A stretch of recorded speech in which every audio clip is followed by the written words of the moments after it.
Subscribe, share and like.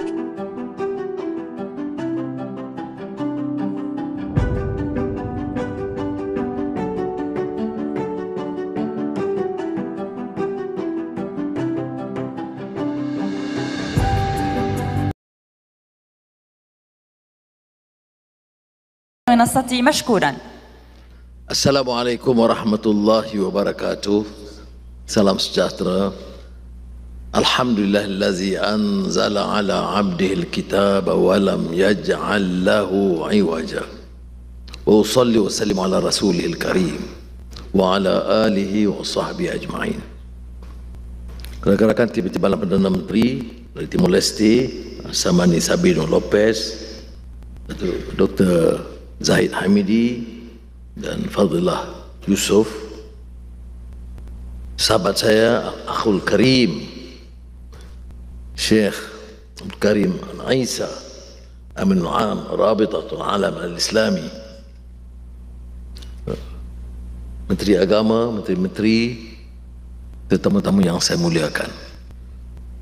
Satu penghormatan besar bagi negara kita dengan kepercayaan rakan-rakan dari Rabitah Alam Islami, khususnya Dr. Muhammad Abdul Karim Al-Aisa, untuk meminta Malaysia menjadi tuan rumah di satu sidang yang penting untuk meningkatkan kefahaman, hormat menghormati di antara masyarakat Islam dan pemimpin-pemimpin agama sama di Malaysia atau Asia khususnya. Excellencies, ladies and gentlemen, the theme of today's gathering, Unity in Diversity, is of paramount importance. It is one of the passing issues, a new Zeitgeist marked with inter-ethnic, inter-religious and inter-political strife. I happen to be a political leader, but Son Excellence, Sheikh, many political leaders have failed. We have seen from the errors of colonialism and imperialism, and then following that, condescending attitude, the hypocrisy in dealing with the issues in the South, the intimidation of people, the double standards of treatment of people of color, of blacks, of different countries. You have seen the utter abdication of moral responsibility in Gaza, which is mind-boggling, which has enraged so many people. So I think this is a golden opportunity, an opportunity for religious leaders now to take it helm, to have the courage to advise the community and leaders. This is a great responsibility, an real amana. We either do something really effective and meaningful through our religious beliefs to propagate the right values of humanity, of tolerance, of compassion. Where is our religion if we don't have compassion and ihsan and rahmah? Where is our religion where we don't talk about justice and adl wa ihsan? What is the meaning of our religious belief when we do condone injustice perpetrated against our people? We in Malaysia is a multi-religious country. Muslims comprise of almost 60%. Islam is the religion of the federation. We have to undertake the responsibility to ensure the Islam being practiced as enshrined in the Constitution. But at the same time, the leadership is committed to ensure there are no excesses. We respect the right of every single citizen, Muslim or Buddhist or Christians or Hindus. They have every right in this country. Now what is the message then? Is this a belief, a practice observed by all? Certainly not. We have heard, we have seen, and more so, my dear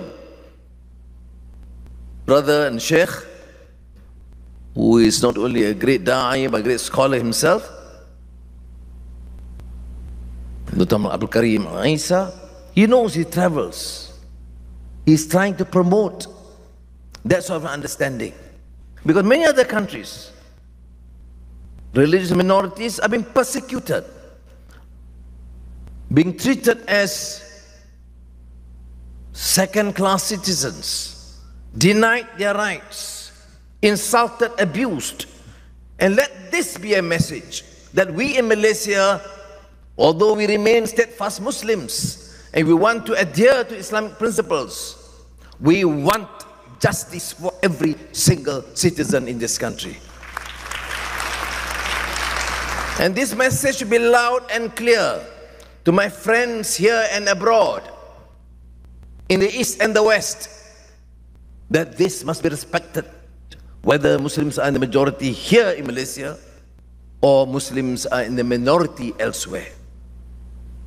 You cannot expect us to do justice and you perpetrate gross abuse and injustice elsewhere. Of course, what is more pronounced is what's happening in Gaza. This is a colonial mindset, mentality. Rudyard Kipling wrote about East is East, West is West, and the twain shall never meet. There was probably in the 1930s, 40s. In the 1990s, Sheikh mentioned Samuel Huntington's thesis of the clash of civilization. The West liberal democracy must be in the upper hand. The Muslims and the Arabs and the Hindus and the Chinese will be defeated. What sort of civilizational understanding is this? I, of course, appreciate that many of my friends in Europe and America does not necessarily share this view.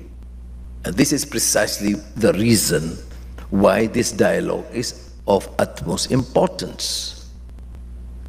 This is why we consider a new narrative is required. Because the intellectually dishonest will say yes, claiming that these cracks are inevitable results of the culture war. Similarly, the morally corrupt in our societies would be in support, benefiting from the ill that plagues the world today. Therein, Excellencies, ladies and gentlemen, lies the crux of the problem. Those claiming leadership position in culture, in civilization, in politics, are devoid of the conscience of a human being. In the Quran, Allah have exalted the children of Adam. وَلَقَدْ كَرَّمْنَا بَنِي آدَمَ. And for the final judgment is not your class, not your color, not your wealth. Inna akramakum indallahi atqakum is the level of your dedication, of your servitude, and your piety. The difference is acknowledged. I don't choose to have this color, nor you white or black or color. But Allah have ordained in the Quran that it is for lita'arafu. You see the term, the Quranic term, forgive me, Mashaykh, he's a scholar. Correct me if I'm wrong.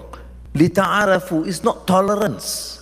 I tolerate because you are different color. I tolerate because you are different tribe. No. It's lita'arafu is to know one another. Knowing means to appreciate. There is a difference. Now, I don't claim that all Muslims share this view. There are Muslims who are tolerant. There are Muslims who are fanatics. There are Muslims who are terrorists. But they don't represent the Islam. They don't represent the majority. This is important to realize. Now,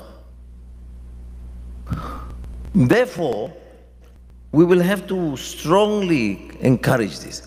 For example, this conference When we talk about differences, some says ikhtilaf al-ajnas between men, some to ikhtilaf adyan. Forgive my Arabic. The muftis are smiling at me. They say differences in race or differences in religion.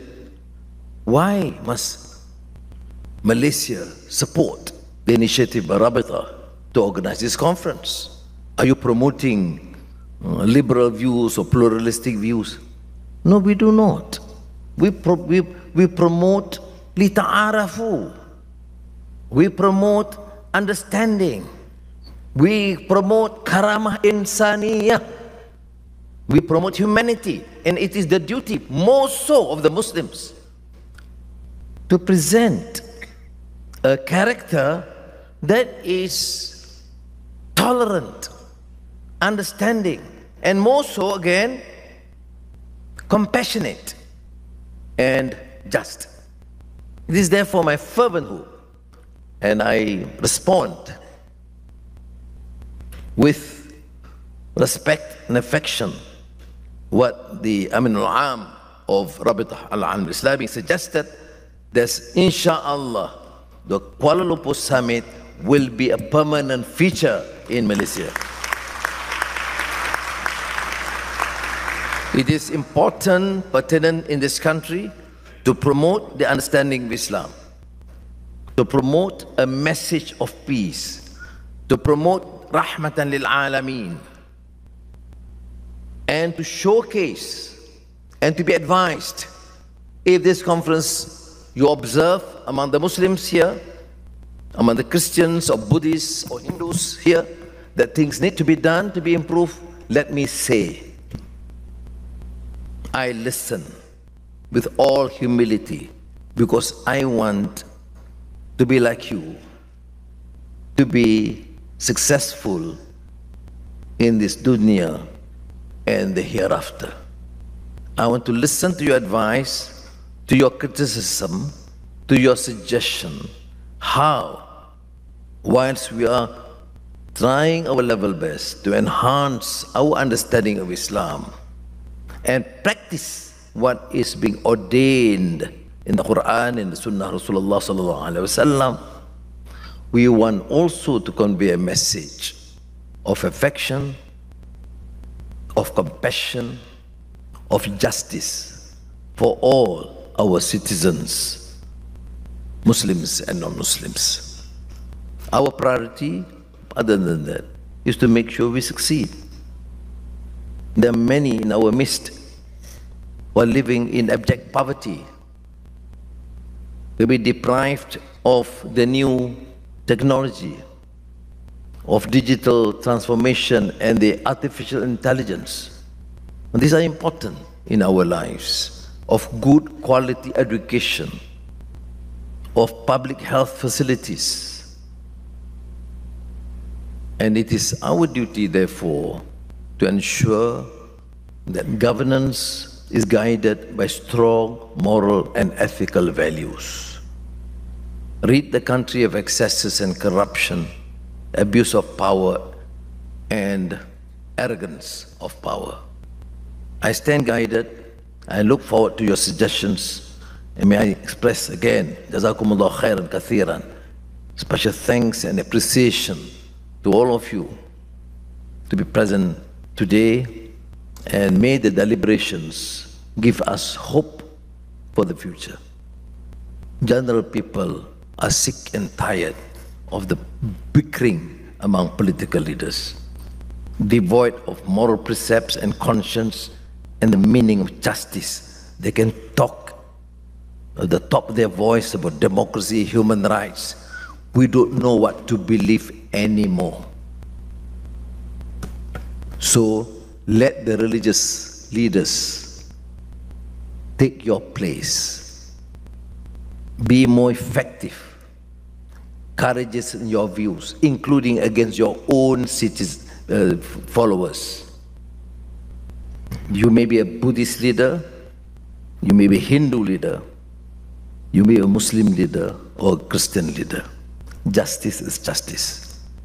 Never, in the name of religion, condone and allow perpetration of injustice and abuse against anyone.